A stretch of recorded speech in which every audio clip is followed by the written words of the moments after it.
The wood is sourced from essential forest thinning programs and sawmills as chips. For the production of sack kraft paper, we use long fiber wood, which ensures highest paper strength. For the production of speciality kraft paper, a mixture of short fiber and long fiber wood is used to ensure both high paper strength combined with excellent surface and optical properties. First, the long wood is debarked in a rotating drum by friction, generated by beating the logs against each other and against the drum wall. The removed bark falls through slits in the wall of the debarking drum onto a conveyor belt, which carries it away for storage prior to burning in a bark boiler to generate electricity. The debarked logs leave the debarking drum and are transported to the chipper for cutting. Since uniform chip size is important for achieving consistent pulp quality, the chips undergo thickness screening before storage.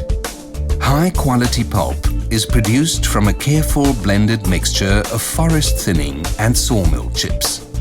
The primary task of the pulping process is to separate the fibers by using cooking chemicals.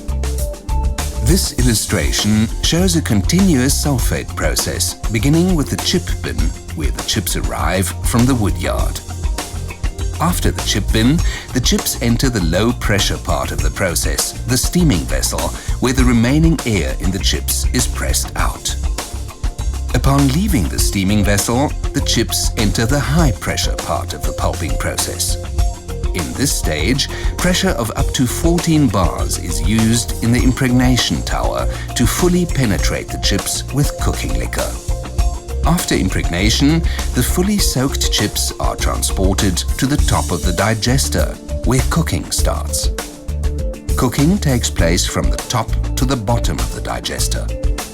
In the lower part of the digester, the cooking process is stopped by washing liquor. In the following washing stages, the lignin compounds dissolved in the cooking liquor are washed out of the pulp. Around 99% of the used cooking chemicals are recovered. During this process, both steam and electricity are produced. In the final stage, the washed pulp is screened before being used in paper production. The paper-making process in the paper mill begins in the stock preparation plant, where the pulp is prepared by beating in low-consistency refiners. Necessary chemicals are also added here.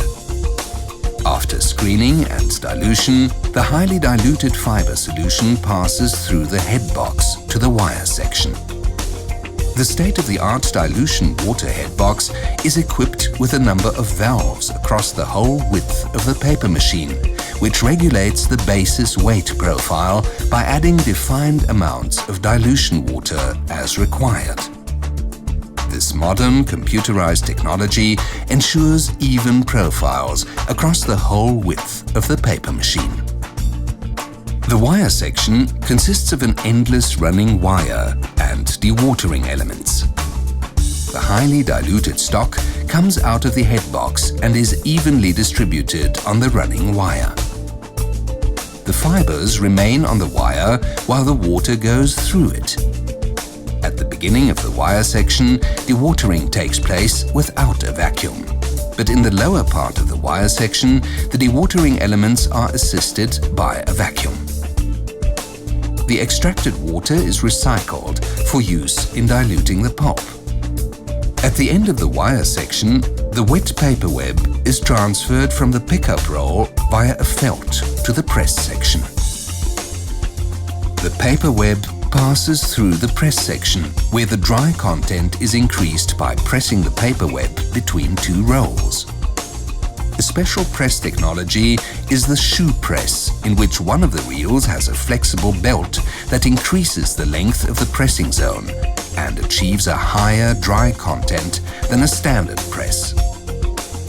After this press, the paper web is transferred to the first smoothing press, where the paper is pressed against the steam-heated, special-coated Yankee cylinder. Thanks to the very smooth surface of the cylinder, and the constant contact of the paper web during the entire drying process, the paper develops its characteristic, very smooth, glazed surface on one side. The first smoothing press is followed by a second one, in which the paper can be marked by special felts if ribbed qualities are required. The cylinder is covered by the Yankee hood. It dries the paper from behind with hot air at a maximum temperature of 300 degrees centigrade. After one rotation of the Yankee cylinder, the paper passes a scanner that controls the moisture and basis weight profiles. In the final stage, the finished paper is wound on a big jumbo reel.